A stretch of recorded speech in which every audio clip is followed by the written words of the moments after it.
वंदे मातरम. नमस्कार देशबांधवांनो. सायमन परत जा, गो बॅक सायमन असा नारा देत ब्रिटिश राजवटीच्या विरोधात देशभर निदर्शनं सुरू असताना ब्रिटिश पोलिसांनी केलेल्या लाठीमार अंगावर मूकपणे झेलणारा देशभक्त नेता म्हणजे लाला लजपतराय होय. क्रांतीवीरांची स्मरणगाथा या मालिकेतील या भागात आपण थोर स्वातंत्र्य सेनानी लाला लजपतराय यांच्या कार्याची माहिती घेणार आहोत. लाला लजपतराय हे भारतीय स्वातंत्र्य लढ्यातील जहालमतवादी नेते होते. पंजाबमध्ये जन्मलेले लालाजी हे स्वातंत्र्यपूर्व काळातील राजकारणी व लेखक होते. भारतीय स्वातंत्र्य लढ्यात मोठं योगदान देणारे लालाजी हे पंजाब केसरी म्हणून ओळखले जातात. हिंदुत्ववादी विचाराच्या या पंजाब केसरीच्या कार्याची माहिती जाणून घेऊयात. लाला लजपतराय यांचे वडील मुंशी राधाकृष्ण अग्रवाल सरकारी शाळेत उर्दू आणि पर्शियन या विषयांचे शिक्षक होते. त्यांच्या आईचं नाव गुलाबदेवी अग्रवाल होतं. तत्कालीन प्रथेनुसार 1849 बालपणीच त्यांचा विवाह राधादेवी यांच्याशी झाला. 1870च्या दशकाच्या उत्तरार्धात त्यांच्या वडिलांची बदली रेवरी येथे झाली. तेथील सरकारी उच्च माध्यमिक शाळेत त्यांचं सुरुवातीचं शिक्षण झालं. हिंदुत्व आणि धार्मिक विचारांच्या आईवडिलांमुळं हिंदुत्वावर त्यांचा दृढ विश्वास होता. लहानपणापासूनच देशसेवा करण्याची त्यांची तीव्र इच्छा होती. त्यामुळं देशाची पारतंत्र्यातून सुटका करण्याची त्यांनी शपथ घेतली होती. 1880 कायद्याचा अभ्यास करण्यासाठी त्यांनी लाहोर येथील सरकारी महाविद्यालयात प्रवेश घेतला.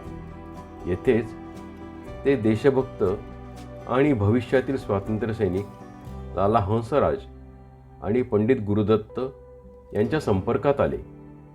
लाहोरमध्ये शिकत असताना स्वामी दयानंद सरस्वती यांच्या हिंदू सुधारणा चळवळीचा त्यांच्यावर प्रभाव पडला आणि ते आर्य समाजाचे सदस्य बनले.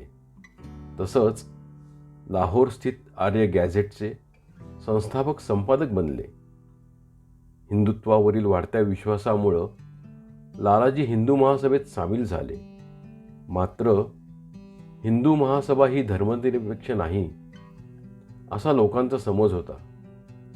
त्यामुळं त्यांना नवजवान भारत सभेच्या टीकेला सामोरं जावं लागलं. तरीही त्यांनी भारतीय उपखंडातील हिंदू जीवन पद्धतीवर लक्ष केंद्रित केल्यामुळं पुढं भारतीय स्वातंत्र्यासाठीच्या यशस्वी आंदोलनासाठी त्यांनी शांततामय मार्गानं चळवळी केल्या. लाहोर येथील अभ्यास संपवून लालाजी 1884 वडिलांबरोबर रोहतक येथे आले. 1886 वडिलांच्या बदलीमुळं ते हिसारला आले. तेथे त्यांनी वकिलीचा व्यवसाय सुरू केला. बाबा चुडामणींसह लालाजी हे सुद्धा हिसारच्या बार काउन्सिलचे संस्थापक सदस्य बनले. लहानपणापासूनच देशसेवा करण्याची तीव्र इच्छा असलेल्या लालाजी यांनी 1886 भारतीय राष्ट्रीय काँग्रेसच्या हिसार जिल्हा शाखेची स्थापना केली.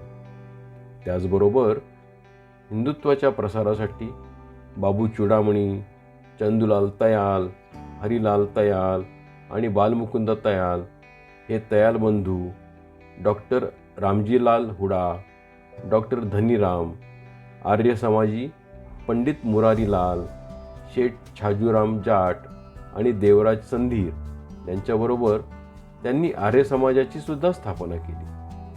लाहोरमध्ये दयानंद अँग्लो वैदिक स्कूलची स्थापना करण्यासाठी त्यांनी महात्मा हंसराज यांना मोलाचं सहकार्य केले. 1892 उच्च न्यायालयात वकिली करण्यासाठी ते लाहोर येथे गेले. देशाला स्वातंत्र्य मिळवण्यासाठी भारताच्या राजकीय धोरणाला आकार देण्यासाठी येथे त्यांनी पत्रकारिता सुद्धा केली. द ट्रिब्यून यासहित अनेक वृत्तपत्रांमध्ये नियमितपणे लेखन करून त्यांनी देशाच्या स्वातंत्र्यासाठी समाजजागृतीचं काम केलं.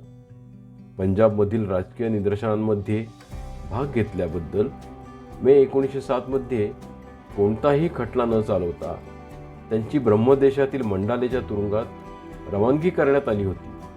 पण त्यांना अटक करून ठेवण्यासाठी पुरेसा पुरावा नाही असं मत लॉर्ड मिंटो यांनी मांडल्यामुळं नोव्हेंबरमध्ये त्यांना भारतात परत जाण्याची परवानगी देण्यात आली.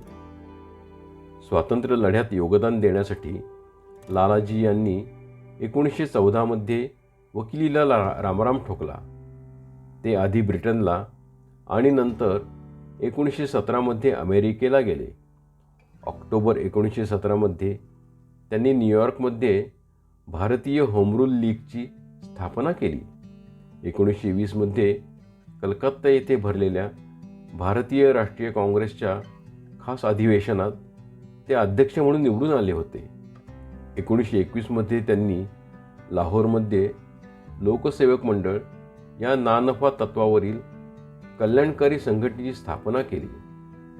हिंदुत्ववादी विचारांच्या राष्ट्रभक्त लालाजी यांनी समाजातील तरुणांमध्ये देशभक्ती जागृत करण्यासाठी केलेल्या लेखनामध्ये श्रीकृष्ण आणि त्याची शिकवण तसंच शिवाजी महाराजांच्या संक्षिप्त चरित्राचा विशेष उल्लेख करावा लागेल.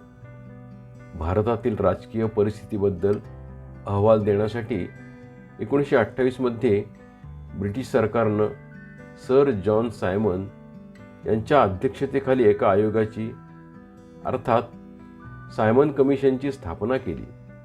या आयोगाच्या सदस्यांमध्ये एकाही भारतीयाचा समावेश नसल्यानं भारतातील राजकीय पक्षांनी या आयोगावर बहिष्कार घातला. या आयोगाच्या विरोधात देशभर निदर्शनं सुरू झाली.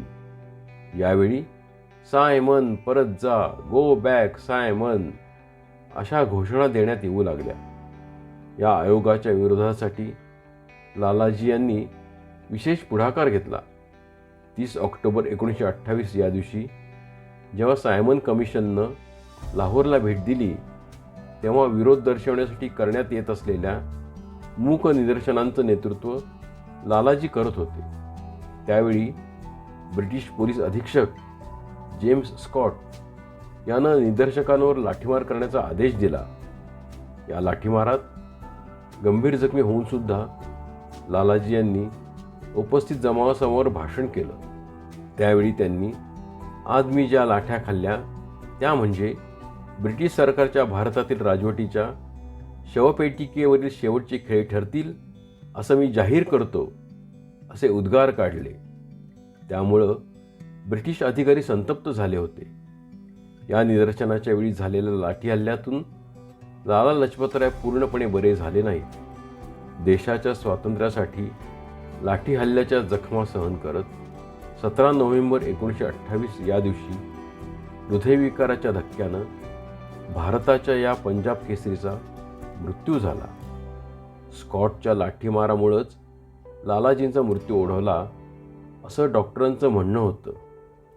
पण हा मुद्दा जेव्हा ब्रिटनच्या संसदेत उपस्थित करण्यात आला तेव्हा यात आपली काहीही भूमिका नव्हती असं ब्रिटिश सरकारनं जाहीर करत हात झटकले. मात्र क्रांतिकारक भगतसिंग यांनी या घटनेचा सूड घेण्याची शपथ घेतली. भारत माता की जय.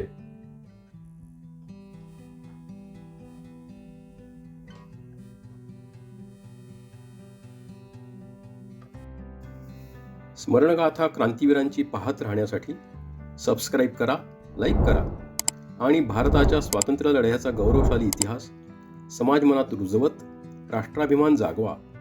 भारत माता की जय.